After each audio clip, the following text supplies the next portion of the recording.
बच जा। उसी समय में कोलकाता में पूज्यपाद आचार्य देव थे, उनका पिताजी वहां पर आकर के उनके पास रोने लगते। आचार्य देव बोले आपको क्या लगता है? बोला लगता है मेरा बेटा नहीं बचेगा। तो बोले अगर ऐसा आपको लगता है आप ठाकुर जी के पास में जाके ये प्रार्थना मत करिए कि मेरा बेटा का प्राण मुझे दे दीजिए, जीवन मुझे दे दीजिए। ठाकुर जी के पास में जाके प्रार्थना करिए, ठाकुर अगर आपको ऐसा लगता है मेरा बेटा बचने से कुछ हो सकता है या बचने का संभावना है तो आप जाके इस प्रकार का प्रार्थना करिए। वो इसी प्रकार का प्रार्थना किए, पता चला उनका प्रार्थना जो है स्वीकार हो गया, वो जो है जिंदा बच गया। कहने का मतलब ईश्वर भगवान को कैसे प्रेम करना होता है, कैसे प्रार्थना करना होता है हमें पता ही नहीं है। इसलिए कभी कभी ऐसी चीज हम मांग लेते जो हमारा सत्ता को पूर्ण नहीं करता है। आचार्य देव एक कहानी सुनाते, बोले एक बार एक राजा एक गांव में आया था, बहुत सारे लोग थे, हर लोगों को मौका दिया गया कि जा करके कुछ मांग लो, जिसका जो अभाव था, कोई गाड़ी, कोई घोड़ा, कोई पैसा, कोई घर, जो भी था, सब लोग ने अपना अपना जो है अपील लगाए और राजा ने सबका पूरा कर दिया। एक व्यक्ति बहुत पीछे बैठा हुआ था, तो उनको बोले तुम कुछ नहीं मांग रहे हो? बोला मुझे जो है राजा मेरे गांव में चाहिए। सब लोग ताजुब हो गए, राजा बोले बता तू।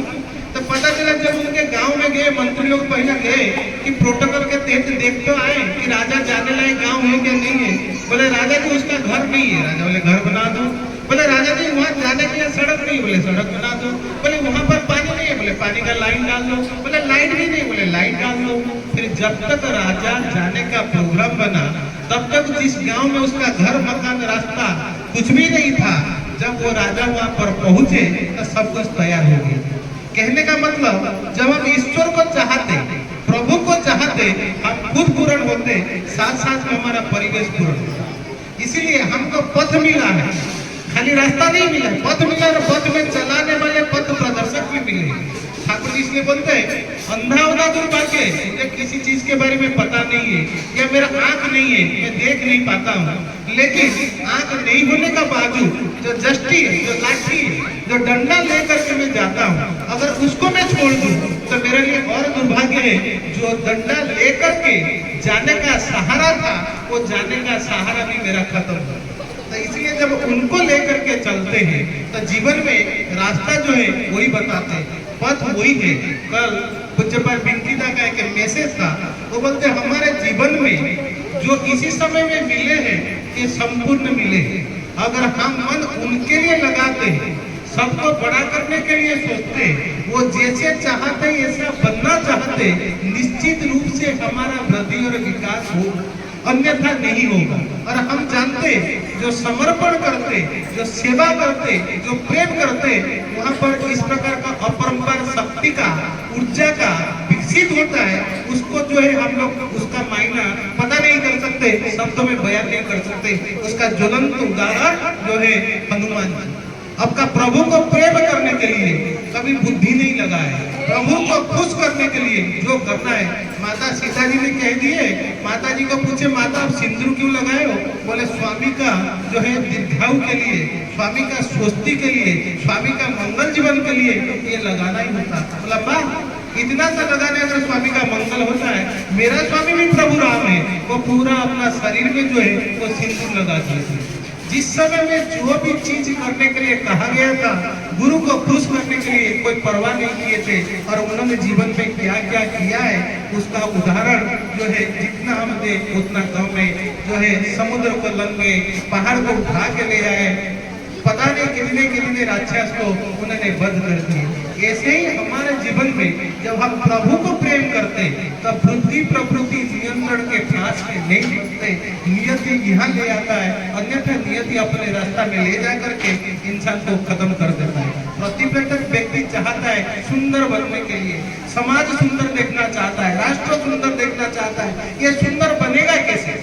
आज हमारा विज्ञान जो है छोटा सा बीज में बड़ा सा पेड़ कैसे बनेगा, छोटा सा उपकरण में बड़ा साधन कैसे बनेगा। पहले जो टेलीफोन था लैंडलाइन, आज एक छोटा सा मोबाइल में पूरा दुनिया जो है घूम के बात कर ले पाता है। पहले बेडरूम में या जो है आपका हॉल में होता था, वहीं पर बात कर सकता था। आज मेज इधर है, मेरा मोबाइल उधर है, और इवन मोबाइल का नेटवर्क भी है। आज हर चीज का डेवलपमेंट के लिए विज्ञान काम करता है और डेवलप भी होता है। लेकिन दुनिया में ऐसा कोई इंस्टीट्यूशन नहीं है, ये जो मनुष्य है वो कैसे सुंदर बनेगा, ऐसा कोई इंस्टीट्यूशन उसके ऊपर आज तक काम नहीं करता है। उसके ऊपर अगर काम करने वाले हैं तो युग पुरुषोत्तम श्री श्री ठाकुर जी है, जिन्होंने जजन जाजन इष्ट वृत्ति विवाह दीक्षा संस्कार उसके बारे में खुले पन्ने में हम लोग के सामने रख दिए, और जो वर्तमान आचार्य देव है वही आदर्श को लेकर के आगे बढ़ते, और प्रतिभागत व्यक्ति चाहे किसी भी प्रकार का व्यक्ति क्यों ना हो, उसका दिल टूटा हुआ हो, वो कितना भी मानसिक में जो दुष्प्रभाव हो, उनके पास जाने के बाद में उनसे उसको शक्ति मिलता है, भक्ति मिलता है, अपना जीवन को सुंदर बनाने के लिए राह मिलता है, और अपना जीवन में आदर्श को ग्रहण करके उत्साह होने के लिए बड़ा होने के लिए, और समाज में एक मनुष्य ठाकुर जी बोलते अगर अच्छा बनेगा उसका देखा जाए कि हजार हजार लोग जो है अच्छे बन जाएंगे, और बोलते तुम्हारा देश के लिए, तुम्हारा देश के लिए, तुम्हारा परिवार के लिए, तुम्हारा परिवार के लिए तुम ही उत्तरदायी हो, और कोई उत्तरदायी नहीं है। I am the responsibility person. ये दुनिया में अगर कुछ होता है गलत होता है उसको सही नहीं कर पाता हूँ, इसका मतलब मैं सही नहीं हूँ। अगर मैं सही बनूंगा, मेरा पत्नी सही बनेगी, मेरा बेटा बेटी अच्छा बनेंगे, मेरा परिवेश अच्छा बनेगा, मेरा समाज अच्छा बनेगा, मेरा राष्ट्र अच्छा बनेगा। वो सब अच्छा बनने के लिए, सुंदर बनने के लिए मुझे जो सुंदरतम है, जो युग पुरुषोत्तम है, उनको जीवन में ग्रहण करके उनको प्रेम करना होगा, तभी जाके जीवन सुंदर होगा। मेरा सत्ता को जगाने का फिर तरीका क्या? सत्ता को जगाने के लिए हम जो कुछ भी करते रहते हैं, हमारे मन की, हमारे बुद्धि की चलन से हम उसको करते रहते हैं। वो वृत्ति प्रवृत्तियाँ जो हमारे पंचो इंद्रिय जो देखता है, जो सुनता है, जो बोलता है, वो सारी चीजें जो है हमारी वृत्ति प्रवृत्ति है। वो वृत्ति प्रवृत्तियों का जो नियंत्रण वो हमारे हाथ में नहीं है, और उनके बस में आकर के हम लोग चलते हैं, क्योंकि हम हमारे सत्ता पे ध्यान नहीं देते। वो सत्ता पे तक हम अगर पहुंच सकते हैं तो वो वृत्ति प्रवृत्तियों का जो नियंत्रण है वो नियंत्रण ऑटोमेटिकली होता है। उपाय एक ही है, कोई उच्चतर आदर्श के ऊपर अपना सारे जो दिमाग, सारे बुद्धि, सारे मन, सारे सब कुछ उनके पास में समर्पण करें। अभी देखिए, समर्पण करने का नाम आते ही हम लोग थोड़ा सा डर जाते हैं। समर्पण करना मतलब हमको सब कुछ छोड़ना पड़ता है, लेकिन समर्पण तो हम कहीं ना कहीं हर जगह में हम समर्पण कहीं ना कहीं चीजों से कर रहे हैं। मैं रात को सोने जाता हूँ तब भी मैं समर्पण करता हूँ अपने आप को, तब जाकर के मैं सो पाता हूँ, नहीं तो सोना ही नहीं हो।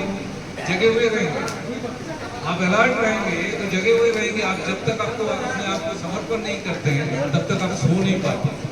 आपको कोई कुछ बात बोला, आपने सुन लिया, और सुन के 4 लोगों को फोन कर दिया, करके उस बात के बारे में बोल दिया, उसका सत्यता याचाई किए बगैर वो भी तो एक व्यक्ति के प्रति समर्पण हो।